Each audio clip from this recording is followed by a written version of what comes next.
for Emirates Team New Zealand. They're testing the foil canting system. So here we are at our test facility in Auckland. Behind me you'll see the test jig for the foil cant system. Emirates Team New Zealand has taken on the supply of the hydraulic side of the cant system, and Luna Rosa are supplying the foil arm, which is the composite side. So part of the design is it's an electrically run hydraulic system which controls the cylinders which lift and lower the foil arm. We have an electric battery which runs an electric motor, and that gives us our hydraulic pressure, which then through the control and the logic program on the PLC, we control the cylinders. They're about 40-ton cylinders, and the arm you see here, the aluminium arm, it's designed and engineered to have the same characteristics as the carbon arm. So we get all of the vibrations and oscillations to match the real life. On the end of the arm you'll see there's 4 steel weights. There's a total of about 900 kilos of weight on there, and that's to substitute the foil that will actually go on the end of the arm.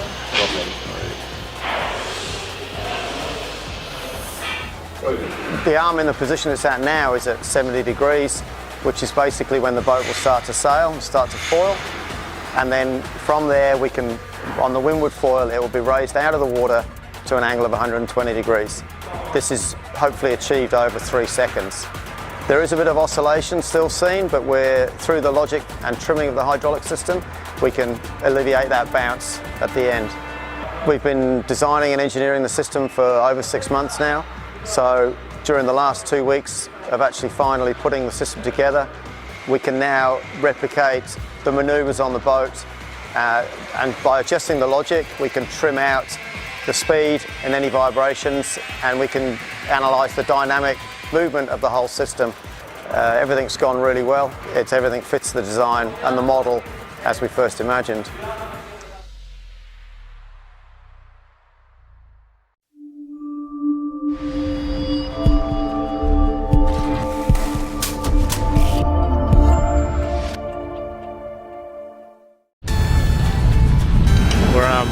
So we're in Subic Bay, at the dock here. We just put the keel on, launched the boat.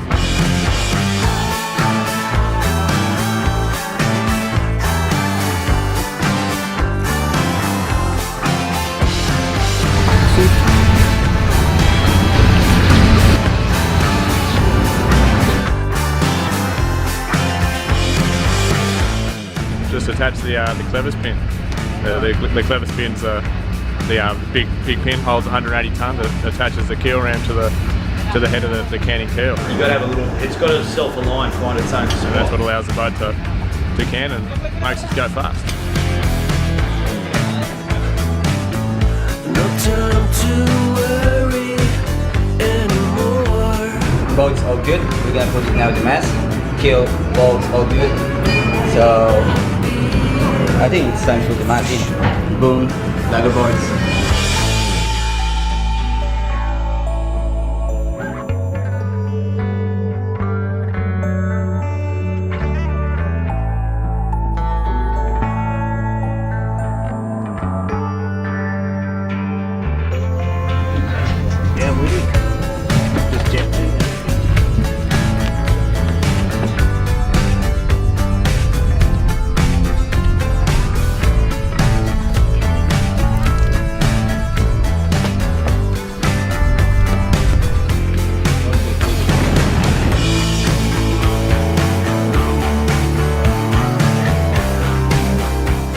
Next thing on the job list is to get the mast in the boat.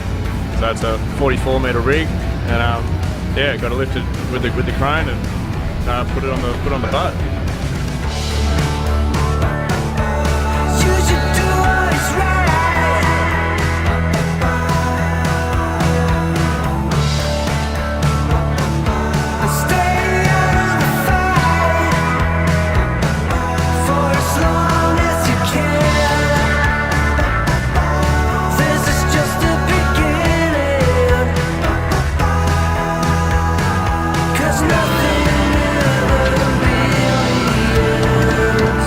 It's a long way to get her, but it's in the water and the mast is in, so that's a good start. So we're on schedule. By the end of the day, we should have boom on, dagger boards in, dock tune done on the rig. So we're looking in good shape. We've got 2 weeks today to our training camp, so we're on schedule.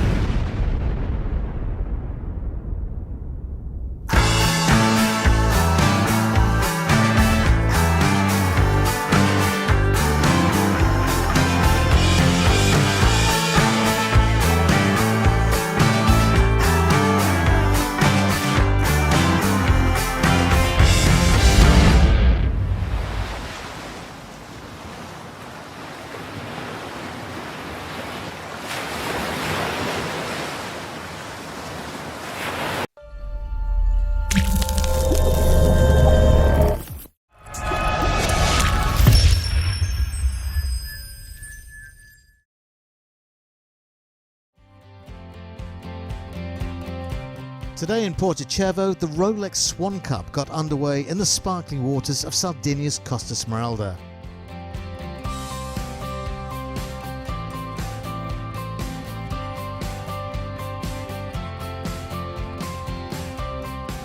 "110 yachts are attending this 20th edition of the event, which showcases a fantastic array of Nautil Swan yachts from 17 countries.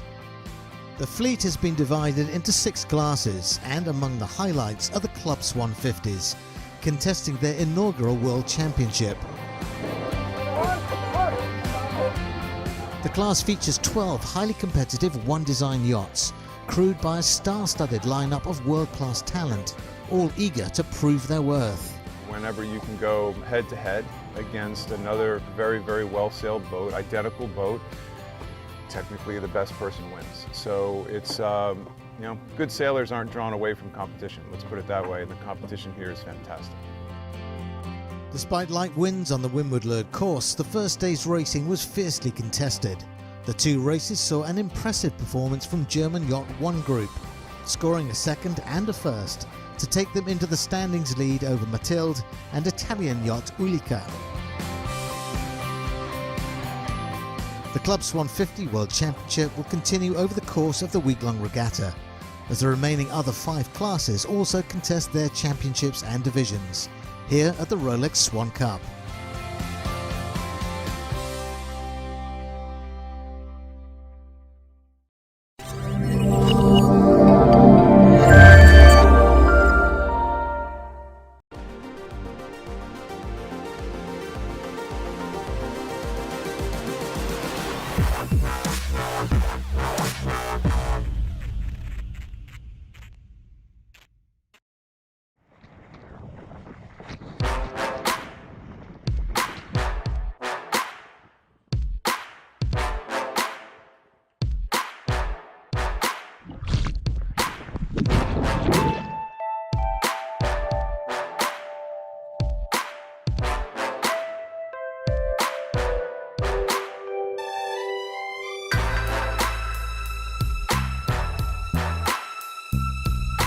One of the biggest causes for people to crash is equipment failure. And that's when one of your lines breaks or something comes attached from your kite. So it's always important to make sure that your equipment is 100% fully functioning. Every time before the race, I'm always making sure my kite is pumped perfectly, my lines are set up perfectly, I have the right tension, the right everything. The bar's evenly pressured, so I need to make sure everything's to my preference so I can compete at my best.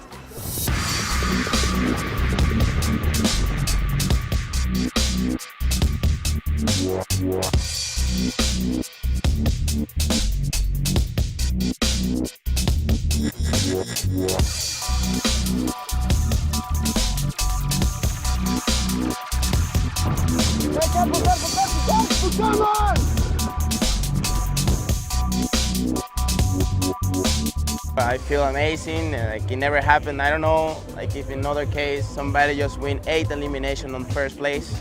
Well, that's what I did. I found myself now on top and just really amazing. I'm very happy that I'm here. It was a hard competition. The wind is not so strong that I thought, but I'm really happy that I won.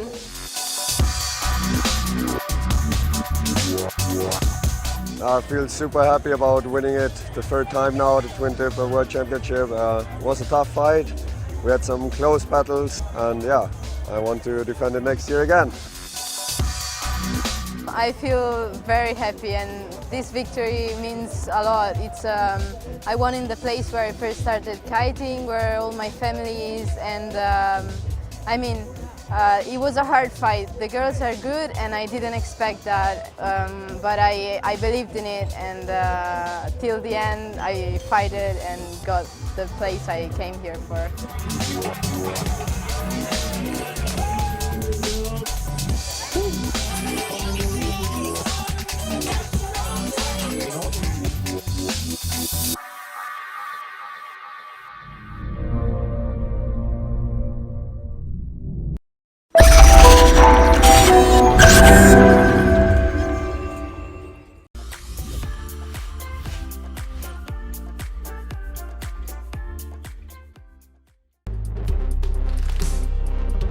The final day of the Optimist World Championship in Limassol, Cyprus, finds Grandoni of Italy sitting on top spot with a safe lead over his rivals.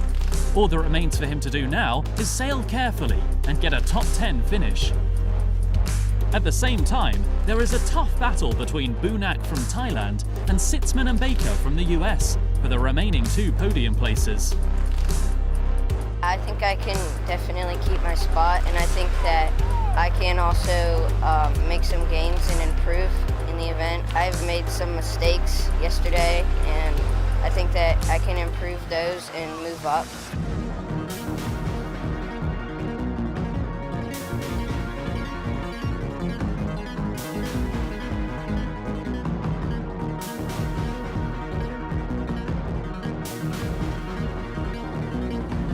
Two races were sailed today, with a good breeze of 10 to 12 knots.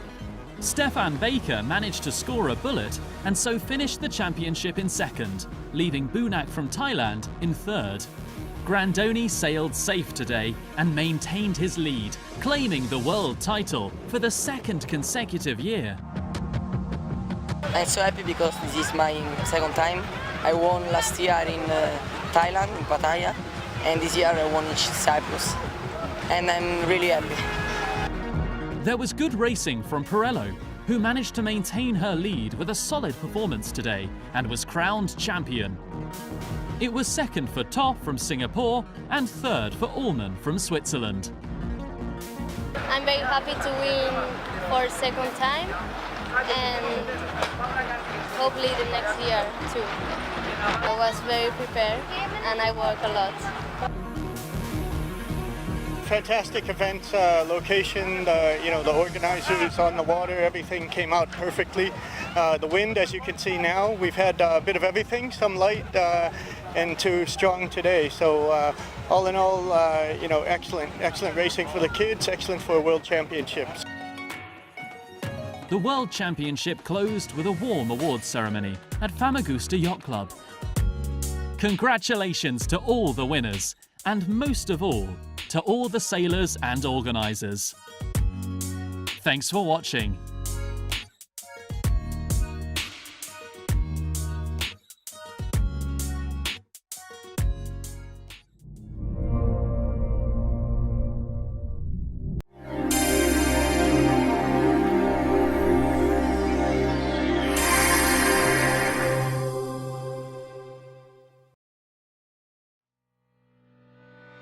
As the week-long Maxi Yacht Rolex Cup draws to a close in Porto-Cervo, we look back on a memorable regatta that's had it all.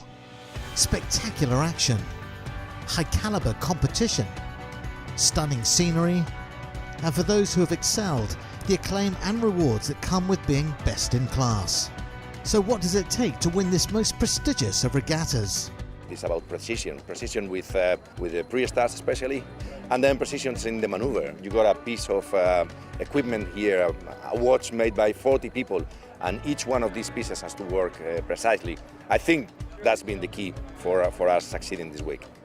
Timing is 100% of the performance for this kind of boat. You work always at the mark with the timing for drop a sail, to hoist a sail. The preparation, not losing one single meter during the maneuver is really the key ingredient of this great success for the Grand Orazio team. Our crew work's been outstanding. We've got a great bunch of guys here. This racing comes down to the details. You know, some of these races are only won by seconds, so every little inch counts, and the team have been doing a great job to fight for every inch. Additional class winners were Super Nicker in Group 1 of the Mini Maxis, and in the Maxi 72s, Momo, with a fantastic performance of fleet racing that won Dieter Schoen and his crew their second consecutive Rolex Maxi 72 World Championship title. Momo, Dieter Schoen. We are delighted, I'm proud. It was always a goal for myself to win here, and this we achieved twice now, so nothing to complain about. A celebratory end to what has been a memorable 2018 Maxi Yacht Rolex Cup.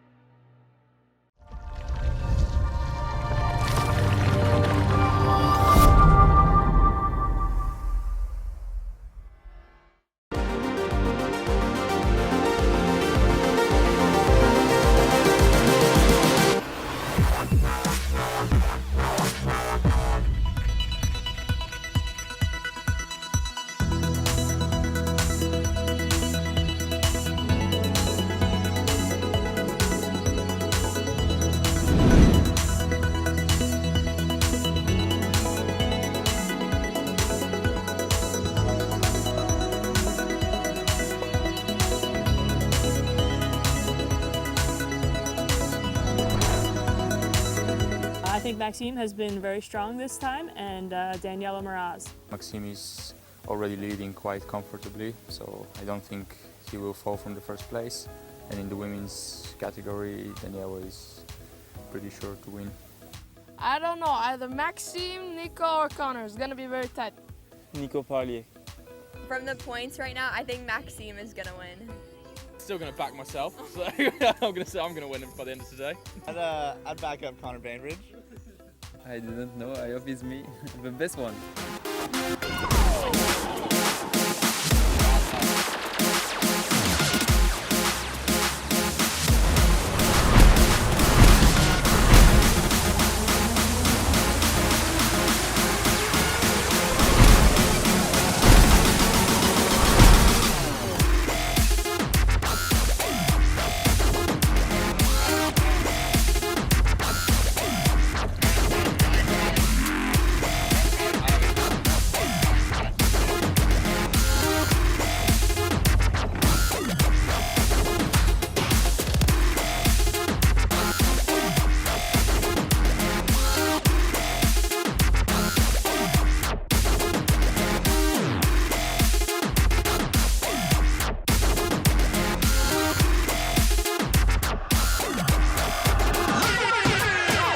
I was quite happy because I finished third at the World like 2 weeks before, and I managed to win this event with all the top riders, so I'm super stoked. And yeah, that's the tour, so we are 3 more stops, and I'm gonna manage to make all and up to winning everything, so we will see. It feels great. It feels great to win again and comfort me, you know, in my training, and I did some good things, so I'm gonna continue, and we will see.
G'day guys, welcome. Day one of racing here at the 12th annual SeaLink Maggie Island Race Week from arguably, well in my opinion, one of the best sailing destinations on the whole east coast of Australia. Magnetic Island, does it get any better?